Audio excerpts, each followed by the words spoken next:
Ginasupsupan o ginapahimuslan mi pag-ayo sa among lenta nga inahan. Usa sa mga naanda nato mga Pilipino, DJ Sam, ang pagsalig sa mga anak. Kanabitang isalig sa mga ginikanan ang ilahang kaugmaon. Ang kaugmaon sa tibuok pamilya. Dili man tanan ha, pero napasa naman gud ni nga pamatasan. Kumbaga nahimo ng kultura sa mga Pilipino ba? Maayong adlaw kanimo DJ Sam, ingon man sa imuhang mga viewers ug followers. Ako si Bambi. 22 anyos ko DJ Sam. Ug sa among pamilya, ang mga anak jud. Kumbaga naanda na ba nga ang mga anak jud ang mupas-an sa mga responsibilidad ug mga utang sa mga ginikanan. Tulumi ka mag-igsuon DJ Sam. Si Kuya Leon ang kamagwangan namo. Siya ang gitahasan sa pagtabang sa pamilya. Labi na DJ Sam human namatay ang among amahan. Ug bisan dako ang sweldo ni Kuya Leon. Halos wa na'y mahibilin para sa iyang kaugalingon. Tungod kay adlaw-adlaw DJ Sam, gabayad man siya sa mga utang ni mama. Lakip na ang mga galastuhan na sa among panimalay. Mga needs namo, tanan giasa na kang Kuya Leon. Wa pa ko'y ikaambag DJ Sam niya adto nga time kay bag-o pa man kong nahuman sa pag-eskwela. Tapos, si Kuya Leon ang nagbayad sa akong tuition. Si Ate Joy po DJ Sam ang ikaduha, mao'y naghatag sa akong allowance. Ug si Mama, way trabaho. Ug wa gid siya'y plano nga manarbaho. Usa ka adlaw ni ana DJ Sam, nakit-an ako si Kuya Leon nga naglakaw-lakaw in town sa gawas. Kanang lawom bitaw kay siya ginahuna-huna DJ Sam ug naluoy kay ko niya. Permi na lang kong makadungog sa iyang bugat kay sinultihan. Kada mga panghupaw ba? Tapos si Mama mura pag nakaloko sa iyaha. Permi siyang singhagan, tapos bugat kayo ang dugo ni Mama sa iyaha. Pinasupo kung iyang istoryahan si Kuya. Gigamit pagay kong Mama DJ Sam nga rason para ma-delay ang bayad sa yuta. Si Ate Joy nakabantay sa kalisod ni Kuya. Pero wa na lang manghilabot. Naibaw ko kung unsa ang gibati nga kabugat ni Kuya DJ Sam. Tungod sa iyahang gipas-an nga responsibilidad sa among panimalay. Unya, usa kahapon ni ana samtang nangaon mi sa paboritong pagkaon namo nga dala ni Kuya. Gisultian pod mi niya nga gusto na daw siya nga magbuo og kaugalingong pamilya. Gikasuko na pag-ayo ni Mama DJ Sam, pero tungod kay 42 anyos na si Kuya, wa na gid siya nagpada ni Mama, bisan pag nasuko siya taman. Wa na'y nahimo si Mama sa iyahang desisyon. Misupak jud siya, ug wa na siya manumbaling kang Mama. Mibarog na lang si Kuya DJ Sam, nag-walk out. Nakasabot ko sa iyang gibati, samtang kami ni Ate Joy mihilom na lang sab sa kilid. Wa man lang ko nakadepensa ni Kuya ni adtong nga time. Mura ra bitaw kong nagtanaw og salida DJ Sam nga dili angay kong manghilabot. Nawad-an ko gana sa pagkaon ug misud na lang ko sa kwarto para humanon ang ako mga assignments. Gisundan ko ni Ate Joy. Og si Mama nagpabilin nga nagkaon sa palabok og pritong manok nga dala ni Kuya.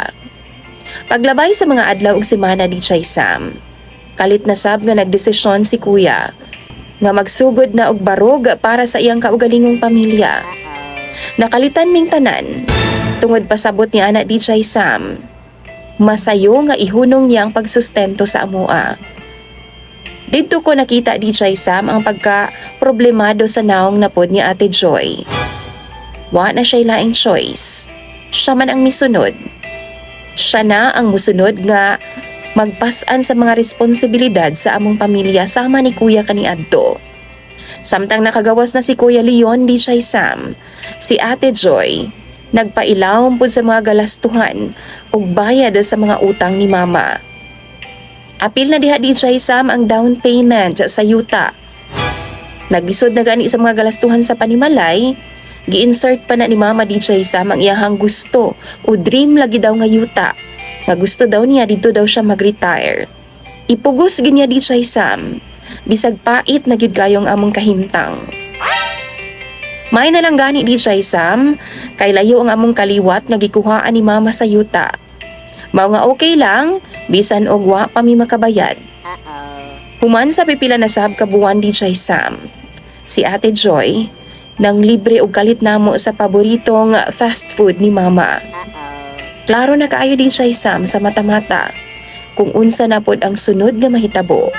Gibalita gyud ni Ate Joy nga buntis siya DJ Sam. Kay baw mo way kasudlan sa akong kalipay tungod kay finally makapag-umangkon ako DJ Sam. Grabe na akong lipaya, pero grabe pod ang kalagot ni Mama ug halos iparok niya si Ate DJ Sam sa lamesa. Iya pa ang gisuggest ni Ate DJ Sam nga ipalaglag daw ang iyang gisabak. Pero wa gid mituman si Ate Joy. Ako, sa ako nang gikaingon, grabe ang akong kabalaka DJ Sam. Pero grabe pod ang akong kalipay. Klaruhon ako na. Kinahanglan na pod nga magminyo si Ate Joy DJ Sam. Kay 41 na pod in taon ang iyang edad. Ug happy kay ko para sa iyaha. Sa unang higayon, wa makakaon si Mama sa iyang paboritong fried chicken o palabok. Kay grabe man ang iyang kasuko ni Ate Joy. Samtang si Ate Joy, malipayong gihurot ang tanan. Samtang si Mama klaro kaing nagproblema sa yuta nga gusto lagi niyang paliton, nga gusto niyang makuha bisag way ikasarang. Wa ko'y gana mukaon po DJ Sam bisan lami ang manok nga dala ni ate. Si Mama midiretso sa iyang kwarto. Samtang ako, nagunahon na in taon ko. Kung unsaon ako sa pagkakita og trabaho human sa graduation, aron makatabang na sabkos mga galastuhan. Tuod man pagka-graduate na ako DJ Sam, nakatrabaho na dayon ko, pero gamay ra ang sweldo. Gisultian ako si Mama DJ Sam nga dili pa nako kayang paliton ang yuta nga iyahang gusto. Ako na ang last card sa pamilya. O grabe ang pressure DJ Sam. Mao na nagtipid gyud kog taman. Nagadala na lang gud ko og sobra-sobra nga sudan og pagkaon ay para baon. Kaya na akong antuson ang tanan. Pero ang di na ko makaya DJ Sam, ang pressure ni Mama. Kanang sayuta ba? Sigihan ko niyag balik-balik DJ Sam, nga kanus alagi daw namo hisgutan. Daghan kayog demand si Mama DJ Sam. Gusto niya tukuran na dayon ako siyag sari-sari store. Palitan og yuta nga pwede dito daw siya mag-retire. Katong iyang gusto ba? Karang dako-dako pa gyud nga farm DJ Sam. Unya pila ra in taon ang sweldo sa iyang anak. Sige siyag pangulit na ako DJ Sam, maong aron mahilom na siya kay gusto na kog kalinaw ni adtong tungura. Giingnan na lang nako siyag oo, istoryahan nato na ugma puhon. Mauto nalipay kay siya kay misaad lagi kong istoryahan namo ang yuta nga gusto niyang paliton. Nawagtangan ko gana DJ Sam. Nagtutok na lang ko sa plato nga nasa akong atubangan. Samtang gi-compute gid nako kung kaya ba na akong isingit ang gasto sa yuta sa akong sweldo. Gusto lang nako DJ Sam nga hunungon na ang pagsigig yaw-yaw ni Mama. Samot pa nga wa ko igsuon DJ Sam nga kadapigan ako. Bisan pa sa akong mga messages, wa na gyud sila'y tubag. Na-realize na ako DJ Sam nga tinuod gyud ang giingon ni Mama. Nga nakaikya sila sa ilang responsibilidad sa panimalay. Sa una, todo suporta ko sa ilahang plano, sa ilang mga desisyon. Bisan pag nahadlo ko DJ Sam nga mubiya sila. Pero karon, ako ra ang nahibilin. Ugway katambayayong sa tanang gibuhat. Nagpadayon na lang ko DJ Sam sa kinabuhi. Bisan halos di nakuganahan mo uli. Kay di ko gustong atubangon si Mama DJ Sam nga puno sa kasuko ug pangonsensya sa ako Tungod kay wa lagi nako siya hatagi og maayong kinabuhi. Tanang kasuko ni Mama DJ Sam napunta gid nako kay kami ramang duha sa balay. Usa ka hapon ni ana, nakurat na lang ko ay kay kalit miabot ang ako mga igsuon DJ Sam. Wa si Mama ni adto nga time kay tuwa sa simbahan. Murag gituyo gid sa kapalaran nga di sila magkita. Ang akong mama ug ang akong mga igsuon. Pero DJ Sam na dismaya ko. Tungod kay wa gyud plano nga akong mga igsuon nga tabangan ko sa pinansyal. Sa akong mga responsibilidad. Kundi tabangan lang daw ko nila nga makatakas sa mga responsibilidad sa balay. Gikapoy na ko DJ Sam pero murag di pod nako kayang biyaan si Mama.